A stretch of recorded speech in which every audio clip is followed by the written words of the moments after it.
ഭരണപക്ഷത്തോടൊപ്പം പ്രതിപക്ഷവും വിലയിരുത്തപ്പെടുന്നുണ്ടല്ലോ. സ്വാഭാവികമായും ഒരു പുതിയ പാതയിലേക്ക് കേരളത്തിൻ്റെ രാഷ്ട്രീയ സംസ്കാരത്തെ നയിക്കാനുള്ള പ്രവർത്തനങ്ങൾ കേരളത്തിൽ പ്രതിപക്ഷ സംവിധാനത്തിൽ നിന്നുണ്ടാകുന്നുണ്ടോ? പ്രതിപക്ഷത്തിന് ഇപ്പോൾ ഒരു പ്രശ്നം എന്താണെന്ന് വെച്ചാൽ, അവരിപ്പോൾ എന്ത് ചെയ്യണമെന്ന് അറിയാൻ വേതൊരവസ്ഥയിലായിപ്പോയില്ലേ. അവരെ വിതച്ചതാണ് അവരിപ്പോൾ കൊയ്യുന്നത്. ഇത്രയും ദയനീയമായൊരു പരാജയം അവർക്ക് ഉണ്ടാക്കി കൊടുത്ത അവർ തന്നെയാണല്ലോ. ഒരു ഭരിക്കുന്ന കക്ഷിയുടെ അധ്യക്ഷൻ ഭരിക്കുന്ന കക്ഷിയുടെ പാർലമെൻ്ററി വിഭാഗത്തിന് നേതാവായ മുഖ്യമന്ത്രിയെ സ്വകാര്യമായി അറിയിക്കേണ്ട കാര്യങ്ങൾ ഫേസ്ബുക്കിൽ കൂടെ അറിയിച്ചാണ് ഈ ഇലക്ഷനെ ഈ പരുവത്തിലാക്കിയത്. അതിൻ്റെ ഫലം അവരൊന്ന് അനുഭവിച്ച് തീരാനുണ്ട്. കുറച്ച് കഴിഞ്ഞാലേ നേരെയാവുള്ളൂ. അവരിപ്പോഴും അതിൻ്റെ ഒരു കൺഫ്യൂഷനായിട്ടിരിക്കുകയാണ്. കേരളത്തിലെ കോൺഗ്രസ്സുകാർക്ക് ഇന്ന് ഒരു കാലത്ത് അപകടം ഉണ്ടാകുന്നതിന് മുമ്പുള്ള കരുണാകരനെ പോലെ അഭിമതനായി ഒരാളെ ഉള്ളത് ഉമ്മൻചാണ്ടിയാണ്. അദ്ദേഹത്തിൻ്റെ ഒരു റീഹാബിലിറ്റേഷൻ ഉണ്ടാകാതെ ഇവിടെ കോൺഗ്രസ് നേരെയാവില്ല എന്നാണ് എൻ്റെ വിചാരം.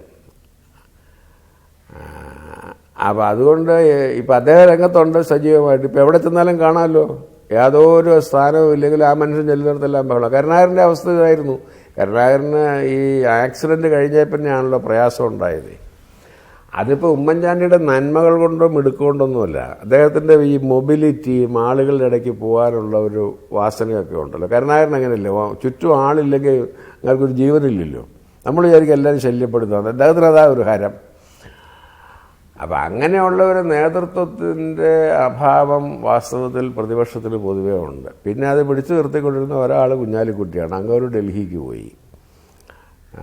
അങ്ങനെയൊക്കെയുള്ള ബുദ്ധിമുട്ടുകളെ ഇനി അവർ അതിജീവിച്ച് വന്നിട്ട് വേണം. 2019 ഇലക്ഷൻ സമയമൊക്കെ ആകുമ്പോഴത്തേക്കും അവർ ഒരു പക്ഷേ ഒന്നുകൂടെ നേരെയായി വന്നു എന്ന് വരാം. ഇപ്പം തൽക്കാലം അവർ കഴിഞ്ഞ തെരഞ്ഞെടുപ്പ് തോറ്റതിൻ്റെ ക്ഷീണത്തിൽ നിന്ന് കരകയറിയിട്ടില്ല എന്നുള്ളതാണ് കാണുന്നൊരു സത്യം.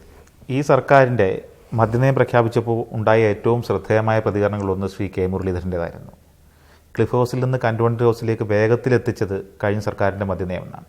ഒരുപക്ഷെ ഒരു പൊതുവിൽ UDF നേതൃത്വം മനസ്സിലാക്കേണ്ട ഒരു പ്രതികരണമായി ഈ പുതിയ മദ്യനയത്തിൻ്റെ പശ്ചാത്തലത്തിൽ അങ്ങ് അതിനെ കാണുന്നുണ്ടോ? അല്ല, പുതിയ മദ്യനയം ഞാനതിനെക്കുറിച്ചൊരു ലേഖനം എഴുതിയിരുന്നു. അതിനെക്കുറിച്ചുകൂടെ പറഞ്ഞുകൊണ്ടൊരു ലേഖനം എഴുതിയിരുന്നു.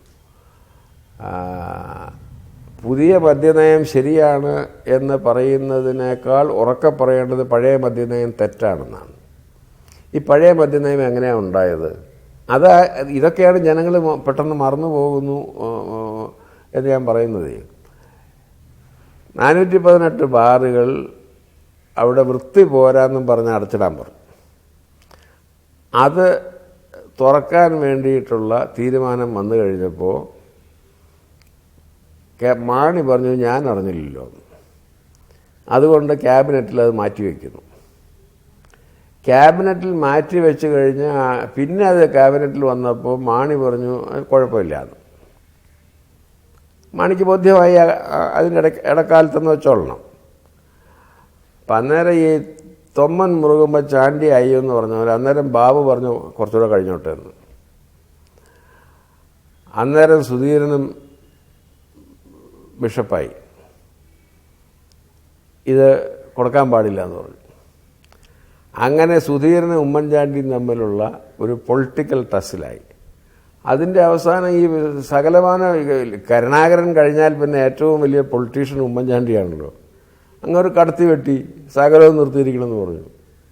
ഇതിനകത്ത് മദ്യത്തോടുള്ള മനോഭാവമായിരുന്നില്ല, ഇത് സുധീരനോടും KM മാണിയോടും ആ താൽക്കാലിക രാഷ്ട്രീയ പ്രശ്നത്തോടുമുള്ള പ്രതിഫലനമാണ് കണ്ടത്. അങ്ങനെ വന്നൊരു നയം പോയതിൽ എന്താ തെറ്റ്? അതൊരു ആദർശത്തിൻ്റെ പേര് ഉണ്ടാക്കിയ നയമല്ല, ചുമ്മാ അപ്രായോഗികമായിട്ട് പറഞ്ഞ നിയമം. ഇവർ ജനങ്ങളുടെ വികാരങ്ങൾ അറിയുന്ന ആളുകളാണ് ഈ മാർക്സിസ്റ്റ് പാർട്ടി എന്ന് പറഞ്ഞാൽ. സാധാരണക്കാരുടെ കാര്യങ്ങളൊക്കെ അറിയാം. അവരെ പഴയ നിയമം തന്നെ കൊണ്ടുവന്നു, പുതിയ കാര്യമൊന്നുമല്ലല്ലോ ഇത്. അപ്പോൾ അതുകൊണ്ട് ഇപ്പോഴത്തെ ഇവരുടെ ഈ പുതിയ മദ്യനയം ജനങ്ങൾ കൂടുതൽ സ്വീകരിക്കുമെന്നാണ് എൻ്റെ വിചാരം. നമ്മൾ പക്ഷേ ഈ അഭിമുഖത്തിൻ്റെ അവസാന ഘട്ടത്തിലേക്ക് എത്തുമ്പോൾ നവകേരളത്തിൻ്റെ ഒരു വർഷമെന്നാണ് LDF കഴിഞ്ഞ ഒരു വർഷത്തെ പറയുന്നത്.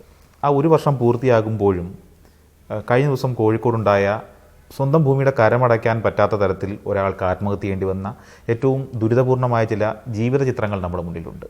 സർക്കാർ മാറുന്നതല്ല, സേവനത്തിലുള്ളൊരു മനോഭാവത്തിൽ മാറ്റം ഉണ്ടാകുന്നില്ല എന്ന പൊതുവിലയിരുത്തലിലേക്ക് നമ്മൾ എത്തേണ്ടി വരും. അതിലൊരു അഴിച്ചുപണി, അതിന് എന്ത് ചെയ്യാൻ കഴിയും? അതിനകത്ത് പ്രത്യേകിച്ച് ഒരു അഴിച്ചുപണിയായിട്ട് നടത്താവുന്ന രീതിയിലുള്ള ഒരു പ്രശ്നമൊന്നും അതിനകത്തില്ല. അവിടെ സംഭവിച്ചത് തന്നെ ആ നാട്ടുകാരായ വില്ലേജ് ഉദ്യോഗസ്ഥന്മാർ ആ നാട്ടുകാരായ ആവശ്യക്കാരനെ വട്ടം ചുറ്റിച്ചതിൻ്റെ ബാക്കിയാണ് ഒരു ജീവൻ പൊലിഞ്ഞത്. ഇതിൽ പല പ്രശ്നങ്ങളും ഉണ്ടാകുന്നത് സർക്കാരിൻ്റെ നയത്തിൻ്റെ ഫലമായിട്ടോ ഒന്നും ഉണ്ടാകുന്നതല്ല. പ്രാദേശിക പ്രശ്നങ്ങൾ, ചില വ്യക്തി തലത്തിൽ ചില ഉദ്യോഗസ്ഥന്മാർക്കുള്ള സത്യസന്ധതയുടെ കുറവ്, അല്ലെങ്കിൽ ജോലി ചെയ്യാനുള്ള വൈമുഖ്യം, ഇങ്ങനെയൊക്കെയുള്ള സംഗതികൾ കൊണ്ട് വരുന്നതാണ്. അത് മേലധികാരികളും ശ്രദ്ധിക്കണം.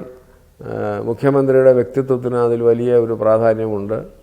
അടിയന്തരാവസ്ഥ പ്രഖ്യാപിക്കുന്നതിന് മുൻപ് ഉണ്ടായിരുന്ന അച്യുതമേനോൻ ഭരണകാലത്ത് അച്യുതമേനോൻ്റെ ശ്രദ്ധയിൽപ്പെട്ടാൽ ഒരു സംഗതിയും നേരെ അല്ലാതെ നടത്തിയാൽ രക്ഷപ്പെടുകയില്ല എന്നൊരു ധാരണയുണ്ടായിരുന്നു. എമർജൻസി വന്നു കഴിഞ്ഞപ്പോൾ അച്യുതമേനോൻ ഹെൽപ്ലെസ് ആയി എന്നുള്ളത് വേറെ കാര്യം.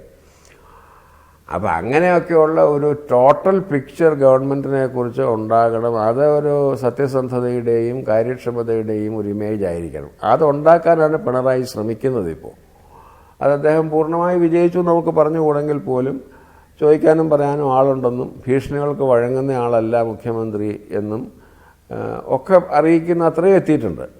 എങ്കിലും തുടക്കം കൊള്ളാമെന്ന് തന്നെയാണ് എൻ്റെ ദൃഢമായ അഭിപ്രായം. എന്തായാലും വർത്തമാനകാല കേരള സമൂഹത്തെക്കുറിച്ചുള്ള പൊതുസമൂഹത്തിൻ്റെ ചോദ്യങ്ങൾക്കാണ് അങ്ങ് മറുപടി പറഞ്ഞത്. ഇത്രയും സമയം ഞങ്ങൾക്ക് വേണ്ടി ചെലവഴിച്ചതിന് വളരെയധികം നന്ദി അറിയിക്കും.